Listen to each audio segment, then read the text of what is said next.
नमस्कार,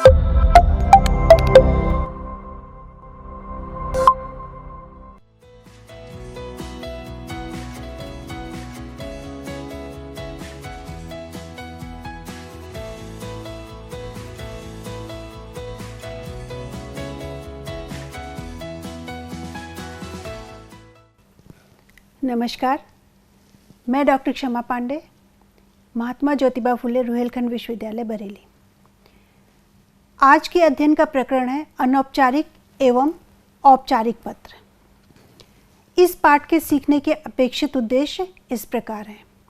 पाठ के अध्ययन के पश्चात विद्यार्थी अनौपचारिक पत्र का बोध कर सकेंगे, अनौपचारिक पत्र को परिभाषित कर सकेंगे, अनौपचारिक पत्रों के विभिन्न प्रकार होते हैं उनमें अंतर कर सकेंगे, विभिन्न प्रकार के अनौपचारिक पत्रों के प्रारूप का बोध कर उनके अभिप्राय को समझ सकेंगे।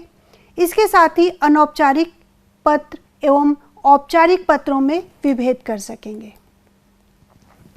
प्रारंभ करते हैं पत्र लेखन से। मानवीय सृजनात्मकता एवं मौलिक प्रतिभा, इन दोनों को प्रकाशित करने में उसके लेखन का महत्वपूर्ण योगदान होता है।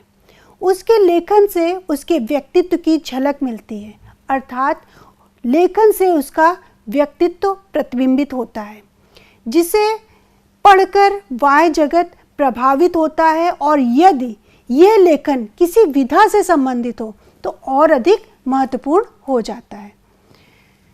पत्र लेखन भी एक विधा है और जिसका प्रयोग व्यक्तिगत, सामाजिक एवं प्रशासकीय प्रत्येक स्तर पर देखने को मिलता है। यह स्वयं में लेखक की अनुभूति और विचार को संजोए एक स्थान से दूसरे स्थान तक हमारे संदेश को स्थानांतरित करने का कार्य करता है। ये पत्र जितने ही कलात्मक एवं सुरुचिपूर्ण भाषा का संयोजन करते हैं, उतने ही उनमें लिखित संदेश को सोद्देश्यपूर्ण संवहन करने की क्षमता होती है। वस्तुतः ये पत्र हमारी मनोकांक्षाओं के संवाहक होते हैं, अतः इनमें सौंदर्य एवं कला का समावेशन होना आवश्यक होता है। प्रायः यह अवधारणा है कि पत्र लेखन एक बहुत ही सरल कार्य है और इसको लिखने के लिए किसी प्रकार की कुशलता या प्रशिक्षण की आवश्यकता नहीं होती, लेकिन ऐसा नहीं है। यह एक मिथक है। अकुशल पत्र कई बार परिहासात्मक परिस्थितियों को उत्पन्न कर देते हैं। पत्र का एक निश्चित प्रारूप एवं एक निर्धारित भाषा शैली होती है। कोई भी भूल अर्थ का अनर्थ भी कर सकती है। इसलिए पत्र लेखन में भी कुशलता एवं विशिष्टता आवश्यक होती है, जो लेखक को विद्वान एवं विचारक की कोटि में लाती है। जब से मानव ने सामाजिक कार्य व्यापार हेतु भाषा का आविष्कार किया, तब से जीवन का कोई क्षेत्र ऐसा नहीं है जहां संप्रेषण के साधन के रूप में इस पत्र का प्रयोग न किया जा रहा हो। प्रशासकीय स्तर पर तो पत्रों के बिना कार्यालय के किसी कार्य की कल्पना ही असंभव है। पत्र लेखन के कई प्रकार होते हैं और जिनका विस्तृत वर्णन इस पाठ में प्रस्तुत किया जा रहा है। तो हमें यह पता होना चाहिए कि पत्र के कितने प्रकार होते हैं। विषय के अनुसार पत्रों को अनेक श्रेणियों में विभाजित किया जा सकता है, जैसे प्रेम निमंत्रण पत्र, विवाह पत्र, जन्मदिन पत्र, शोक पत्र, संवेदना पत्र आदि। किंतु शैली शिल्प को व्यापक रूप में सीखते हुए पत्रों को निम्नलिखित दो वर्गों में विभाजित किया जाता है: अनौपचारिक पत्र और औपचारिक पत्र। अनौपचारिक पत्र, तो क्या होता है अनौपचारिक पत्राचार? अनौपचारिक पत्राचार उसके साथ किया जाता है जिससे हमारा व्यक्तिगत संबंध होता है। अनौपचारिक पत्राचार व्यक्तिगत पत्राचार होता है, इसलिए इन पत्रों में व्यक्तिगत सुख दुख का ब्यौरा और विवरण होता है। ये पत्र अपने परिवार के लोगों, मित्रों, निकट संबंधियों तथा आत्मीय जनों को ही लिखे जाते हैं। अब हम बात करेंगे औपचारिक पत्राचार की। तो ये जो औपचारिक पत्राचार होता है वो उन लोगों के साथ किया जाता है जिनके साथ हमारा कोई निजी परिचय नहीं होता, और यदि होता है तो उसके साथ व्यक्तिगत लगाव और आत्मीयता गौण होती है, अर्थात कम होती है। इसमें औपचारिकता और कथ्य जो होता है वो संदेश का मुख्य विषय वस्तु के रूप में प्रस्तुत किया जाता है। इसमें तथ्यों और सूचनाओं पर ही अधिक महत्व दिया जाता है। औपचारिक पत्रों को भी हम कई श्रेणी में वर्गीकृत कर सकते हैं। यहाँ पर कुछ प्रमुख औपचारिक पत्रों को प्रस्तुत किया जा रहा है, जैसे आवेदन पत्र, व्यावसायिक पत्र, सरकारी पत्राचार, अव्यावसायिक संस्थाओं के साथ पत्राचार। अब यहाँ पर एक विशेष ध्यान देने की बात है, इसे हमने पूर्व में भी बताया था, पुनः आपको संदर्भ हेतु बता रहे हैं कि परीक्षा में परीक्षार्थी को अपनी पहचान बताने की अनुमति नहीं होती। अतः पत्र लिखते समय यदि पत्र लेखक के विषय में कोई सूचना नहीं दी गई है तो भेजने वाले के पते के स्थान पर परीक्षा भवन लिखा जाना चाहिए, अन्यथा दी गई सूचना का प्रयोग करें। औपचारिक तथा अनौपचारिक दोनों प्रकार के पत्रों का एक निश्चित प्रारूप होता है, जिसके अंतर्गत ही पत्र की विषय वस्तु का संगठन किया जाता है। तो अनौपचारिक पत्र के कितने प्रकार होते हैं? यहाँ पर संक्षेप में 3 प्रकार बताए गए हैं, और हालांकि और भी प्रकार हो सकते हैं, लेकिन 3 श्रेणियों में मुख्य रूप से इनको वर्गीकृत किया जाता है: व्यक्तिगत पत्र, पारिवारिक पत्र और सामाजिक पत्र। हम जब पत्र लिखते हैं तो पत्र के विशिष्ट प्रकार होते हैं, और उनके जिनको पत्र लिख रहे हैं उनसे हमारा कोई संबंध होता है।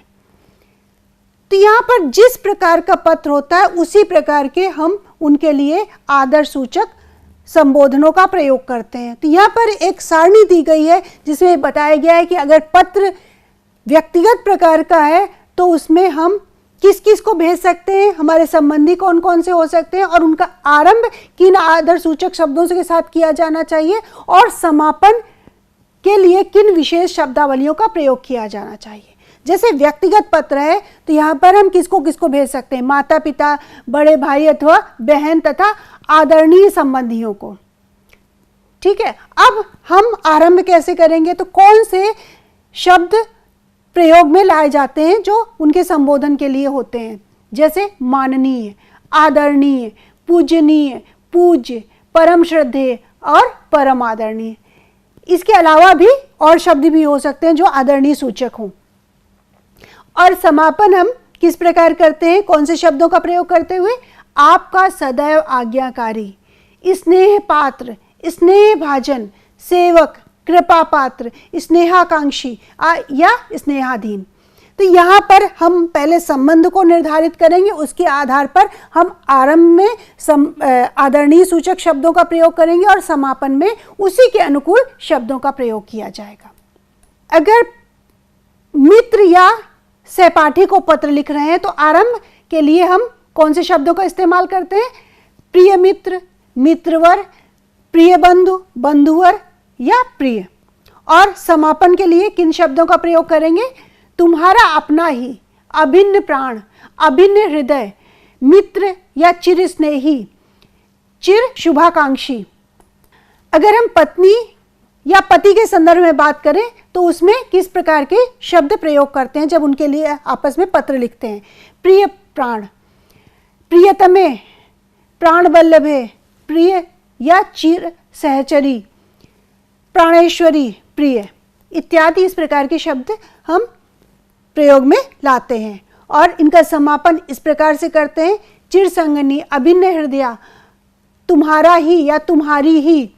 इसी के अनुकूल अगर पत्नी लिख रही है तो शब्द उसके अनुकूल होंगे, और पति लिख रहा है तो शब्द उसके अनुकूल होंगे। अपने से छोटों को जब पत्र लिखते हैं तो आरंभिक में हम प्रिय या उसका नाम या परम प्रियवर इस तरीके के संबंध सूचक शब्दों से पत्र को आरंभ करते हैं और समापन के लिए तुम्हारा शुभचिंतक, शुभाकांक्षी, शुभेच्छु। अब हम बात करेंगे व्यावसायिक पत्रों की। तो व्यावसायिक पत्र हम किसको लिख सकते हैं? ये एक छोटी सूची है, ये और भी विस्तृत हो सकती है, जैसे पुस्तक विक्रेता है, बैंक मैनेजर है या कोई अन्य व्यापारी है। तो इस प्रकार के पत्रों में हम आरंभ करते हैं जैसे श्रीमान जी, महोदय, प्रिय महोदय, माननीय महोदय, प्रबंधक महोदय इत्यादि। और इनके लिए जो समापन शब्द होते हैं भवदीय निवेदक या आपका। तो इस तरीके से हम व्यावसायिक पत्रों का इन शब्दों के साथ समापन करते हैं। अब हम आवेदन पत्र की बात करें तो आवेदन पत्र हमने जैसे एक उदाहरण के लिए प्रधानाचार्य लिख दिया। ये आवेदन पत्र और भी कहीं पर भी लिखे जा सकते हैं, निजी कंपनी के प्रबंधक भी हो सकते हैं, प्राचार्य भी हो सकते हैं या कोई और। वहाँ पर हम जब आरंभ करते हैं तो आरंभ सूचक शब्द होते हैं श्रीमान जी, महोदय या महोदया, मान्यवर, माननीय महोदय, इस प्रकार के जो शब्द होते हैं। और जो समापन होता है विनीत, प्रार्थी, भवदीय, आपका आज्ञाकारी अथवा आपका स्नेह भाजन।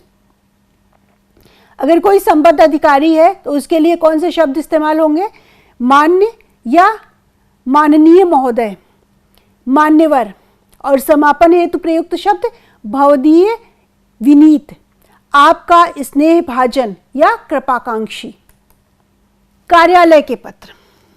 कार्यालय के पत्र में हम संपादक को लिख सकते हैं या नगर निगम अधिकारी को लिख सकते हैं, केंद्रीय मंत्री, रेलवे अधीक्षक या पोस्ट मास्टर या कोई और जो कार्यालय से संबद्ध अधिकारी हो। वो कोई भी कार्यालय हो सकता है। और यहाँ पर आरंभ में जो शब्द प्रयोग में लाए जाएंगे वो कौन से हो सकते हैं? आदरणीय संपादक, महोदय, मान्यवर महोदय, मान्य महोदय। और समापन सूचक शब्द कौन से होंगे? भवदीय प्रार्थी, कृपाकांक्षी, निवेदक या विनीत। तो इस प्रकार से हमने आपको बताया कि पत्र का प्रकार क्या होगा और आरंभ सूचक शब्द क्या होंगे और उसके समापन सूचक शब्द क्या होंगे। अब यहाँ पर कुछ नमूने आपके ज्ञान को वर्धन करेंगे, इस हेतु प्रस्तुत किए जा रहे हैं। तो पहला एक नमूना या प्रारूप है जो अनौपचारिक पत्र का है, वो ये है कि अपनी माताजी को पत्र लिखकर बताइए कि आपके विद्यालय का वार्षिकोत्सव किस प्रकार मनाया गया। या इसको दूसरी तरीके से लिखा जा सकता है कि विद्यालय के वार्षिकोत्सव में पुरस्कार राशि की प्रसन्नता का वर्णन करते हुए अपनी माताजी को एक पत्र लिखिए। तो इसको किस प्रकार से हम एक निश्चित प्रारूप में लिखेंगे, यहाँ पर एक उदाहरण के रूप में आपके समक्ष प्रस्तुत है। तो आरंभ कहाँ से करेंगे? आरंभ देखिए परीक्षा भवन लखनऊ, फिर उसके बाद दिनांक लिख दी गई, फिर संबोधन सूचक शब्दों से आरंभ करेंगे, पूजनीय माताजी, फिर तदनुकूल हम उनको अभिवादन करेंगे, सादर चरण स्पर्श। अब इसका जो प्रश्न में पूछा गया है विषय वस्तु, वो विषय वस्तु इसके अंतर्गत आएगी और इसकी भाषा बहुत ही संयमित और संक्षिप्त होनी चाहिए। यहाँ पर उदाहरण के रूप में प्रस्तुत है कि किस प्रकार भाषा का प्रयोग किया जाएगा। आपका कुशल पत्र यथा समय प्राप्त हो गया था। कार्य की व्यस्तता के कारण पत्रोत्तर में विलंब के लिए क्षमा प्रार्थी हूँ। वस्तुतः पिछले 1 माह में विद्यालय के वार्षिकोत्सव की तैयारी चल रही है, जिसका आयोजन कल ही संपन्न हुआ। वार्षिकोत्सव का संक्षिप्त विवरण इस प्रकार है। विगत वर्षों की भांति इस वर्ष भी विद्यालय को विशिष्ट विद्वानों की उपस्थिति में मनाया गया। मंगलाचरण एवं सरस्वती वंदना के साथ वार्षिकोत्सव के कार्यक्रम का शुभारंभ किया गया। अतिथि स्वागत एवं वार्षिक प्रगति आख्या विद्यालय के प्रधानाचार्य द्वारा प्रस्तुत की गई। अनेकानेक सांस्कृतिक कार्यक्रमों की प्रस्तुति ने कार्यक्रम को आकर्षक बनाया। कला प्रदर्शनी कार्यक्रम का मुख्य आकर्षण केंद्र था। सांस्कृतिक कार्यक्रम के बाद मुख्य अतिथि माननीय सांस्कृतिक मंत्री ने विभिन्न गतिविधियों में भाग लेने वाले छात्रों में पारितोषिक वितरण किया। मुझे भी इस अवसर पर श्रेष्ठ वक्ता एवं अभिनेता का पुरस्कार मिला। ये सफलता आपके आशीर्वाद तथा गुरुजनों के मार्गदर्शन द्वारा का परिणाम है। कार्यक्रम के अंत में मुख्य अतिथि ने विद्यालय के शैक्षणिक योगदान की प्रशंसा की तथा प्रगति हेतु आर्थिक सहयोग की घोषणा की। धन्यवाद ज्ञापन के साथ समारोह का समापन हो गया। शेष कुशल है। मेरे मित्र भी आपको प्रणाम कहते हैं। आपका पुत्र, और नीचे नाम लिखने की अनुमति नहीं होती, इसलिए आप क ख ग या इस तरीके के कोई संकेत दे सकते हैं। तो इस तरीके से ये औपचारिक पत्र का एक उदाहरण आपके समक्ष प्रस्तुत किया गया कि किस तरीके से आपको एक संक्षिप्त भाषा में, शुद्ध भाषा में और एक सरल शैली में पाठ की जो पत्र है, पत्र की विषय शैली का संयोजन करना है। एक और उदाहरण आपके समक्ष प्रस्तुत है और उसका विषय क्या है, किस विषय पर आपको पत्र लिखना है। आप 67A राधा नगर पीलीभीत रोड बरेली के निवासी हैं और आपका मित्र परीक्षा में असफल हो गया है। उसे पुनः अध्ययन के लिए प्रेरित करते हुए पत्र लिखिए। पूर्व पत्र की भांति इस पत्र में भी प्रारंभ कैसे करेंगे, परीक्षा भवन नई दिल्ली, दिनांक, और उसके बाद प्रिय मित्र नीरव, सस्नेह नमस्कार। आशा है कि तुम सपरिवार कुशल होगे। कल ही तुम्हारा पत्र मिला। यह जानकर निराशा हुई कि इस बार की मेडिकल प्रवेश परीक्षा उत्तीर्ण करने में तुम सफल नहीं हो सके। अब तुम धैर्य धारण कर परीक्षा के लिए अभी से तैयारी शुरू कर दो। दृढ़ संकल्प, निरंतर प्रयत्न और साहस द्वारा संसार में कोई भी वस्तु अप्राप्त नहीं रह जाती। मित्र, सफलता एवं असफलता क्षणिक होती है। तुम्हारी मेहनत में कोई कमी नहीं थी, इसलिए पुनः संपूर्ण शक्ति के साथ तैयारी करने की आवश्यकता है। भौतिकी विज्ञान में अतिरिक्त कक्षाओं में भी अध्ययन की आवश्यकता है, इसलिए इसमें विशेष ध्यान केंद्रित कर सकते हो। मेरे मित्र, अपने हृदय में व्याप्त निराशा एवं उदासी का त्याग करो और नई प्रेरणा के साथ अध्ययन में जुट जाओ। मित्र, मुझे पूर्ण विश्वास है कि इस बार तुम अवश्य परीक्षा में सफल हो जाओगे। परीक्षा की नियोजित तैयारी और तुम्हारा श्रम तुम्हें अवश्य सफलता दिलाएगा। तुम्हारा शुभाकांक्षी मित्र क ख ग। तो ये एक दूसरा उदाहरण आपके समक्ष प्रस्तुत किया गया। एक और उदाहरण हम आपके समक्ष प्रस्तुत कर रहे हैं। यहाँ पर ज़्यादा उदाहरण देने का सिर्फ एक प्रयोजन है कि आपको विषय वस्तु की विविधता के आधार पर पत्र में क्या विषय सामग्री संयोजित करनी है, इसका ज्ञान हो जाए। तो आपके समक्ष एक अन्य उदाहरण प्रस्तुत है। इसमें प्रश्न पूछा गया है या इसका विषय है, अपने जन्मदिन पर आयोजित कार्यक्रम की रूपरेखा बताते हुए किसी मित्र को उस अवसर पर आने का निमंत्रण पत्र लिखिए। प्रारंभ समान रूप से पूर्व पत्र की भांति होगा। परीक्षा भवन बरेली, दिनांक, प्रिय मित्र और संबोधन सप्रेम नमस्कार। तुम्हें यह जानकर हार्दिक प्रसन्नता होगी कि 27 अक्टूबर को पूर्व वर्षों की तरह मैं अपने जन्मदिन का उत्सव मनाने की तैयारी कर रहा हूँ। इस अवसर को विशेष बनाने के लिए मैंने अपने सभी मित्रों एवं शुभेच्छुओं को आमंत्रित किया है। इस बार इस विशेष अवसर में हम सभी वृद्धाश्रम जाकर कुछ समय बुजुर्गों के साथ व्यतीत करके उन्हें भोजन भी करवाएंगे। सभी मित्रों के लिए पिछले वर्ष की तरह रात्रि भोज की व्यवस्था है, जिसमें मित्र मंडली द्वारा मनोरंजन कार्यक्रम आयोजित किए जाने की पूरी संभावना है। मैं तुम्हें भी इस अवसर पर सपरिवार आने का हार्दिक निमंत्रण भेज रहा हूँ। आशा है तुम इसे स्वीकार करोगे और आकर मेरे प्रति अपने स्नेह तथा प्रगाढ़ मित्रता का परिचय दोगे। शेष मिलने पर तुम्हारा मित्र क ख ग, जो भी आप संकेत प्रयोग करें। एक अन्य संदर्भ में औपचारिक पत्र कैसे लिखा जाएगा? विषय है खोई हुई पुस्तकें लौटाने के लिए आभार प्रदर्शित करते हुए किसी अपरिचित को पत्र लिखिए। तो पूर्व की भांति परीक्षा भवन यहाँ से प्रारंभ करेंगे। नई दिल्ली, दिनांक और आदरणीय अनिल महोदय, सादर अभिवादन। आपके द्वारा भेजे सज्जन ने मेरी पुस्तकों का बैग कल दोपहर को मुझे दे दिया है। आपके प्रति कृतज्ञता व्यक्त करने हेतु मेरे शब्द सीमित हैं। बैग में पुस्तकें थीं और उसके खो जाने से मेरा मन खिन्न और व्यथित था। पुस्तकें न मिलने से मेरी परीक्षा की तैयारी बाधित होती। आपके द्वारा मानवीय सहायता हेतु हृदय से आभार एवं धन्यवाद।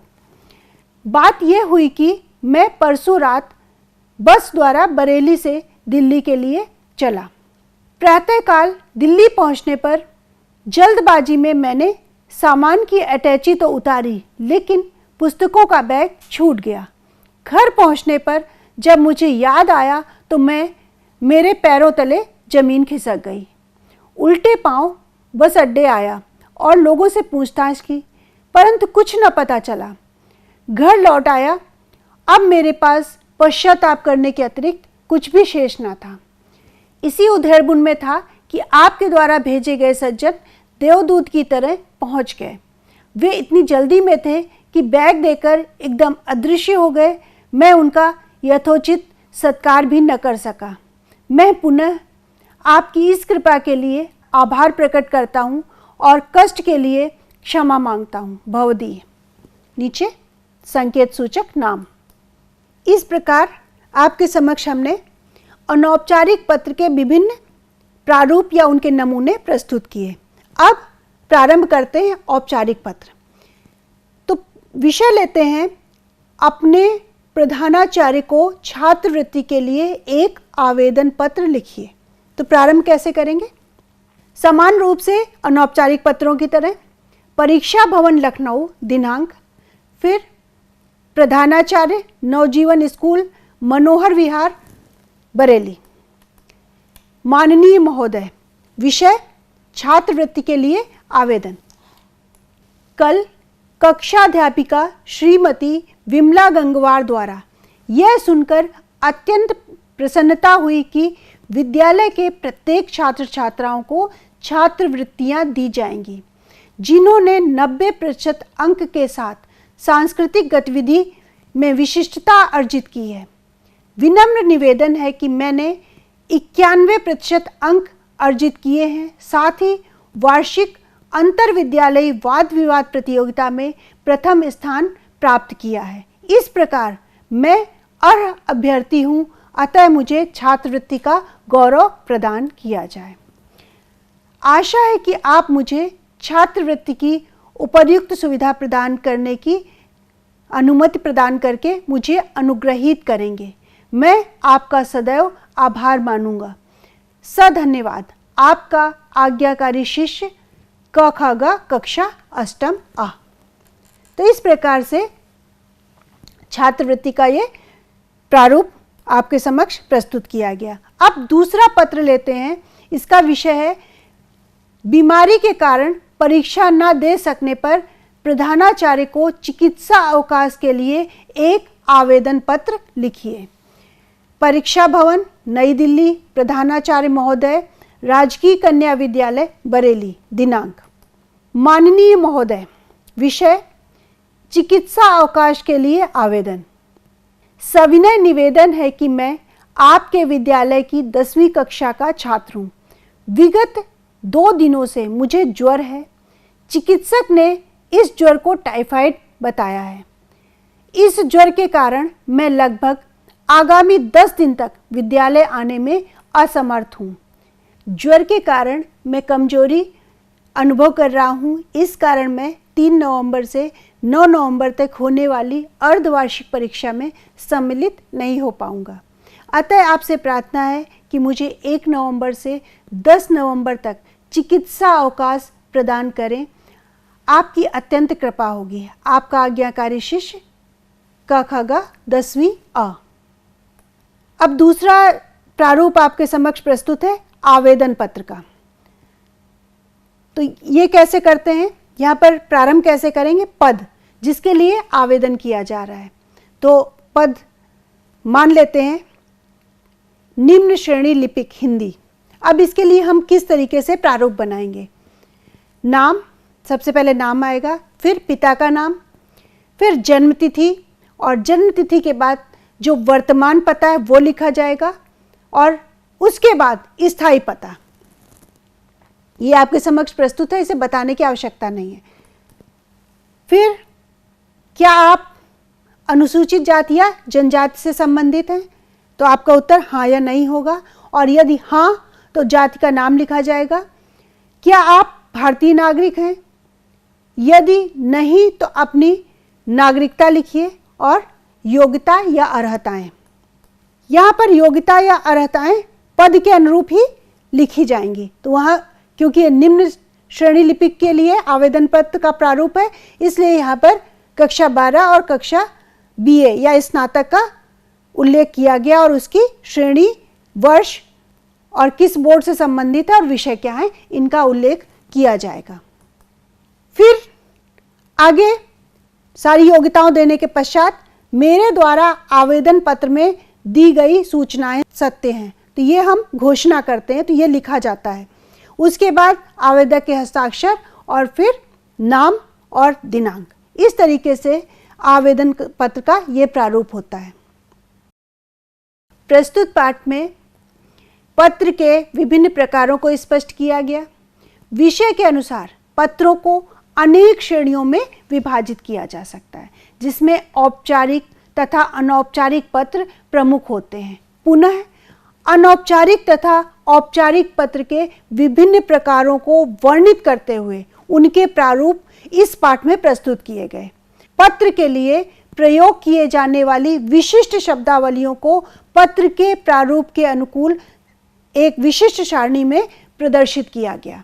इसमें पत्र के आरंभ तथा समापन में विशिष्ट संबंधों के अनुसार संबोधन को भी वर्णित किया गया। पाठ में नमूने के रूप में औपचारिक एवं अनौपचारिक पत्रों के उदाहरण भी प्रस्तुत किए गए, जो विद्यार्थियों को पत्र लिखने में सहायता करेंगे। इस प्रकार यह पाठ यही समाप्त होता है, और अगले पाठ में सरकारी पत्रों के विभिन्न प्रकारों पर चर्चा की जाएगी। धन्यवाद, नमस्कार।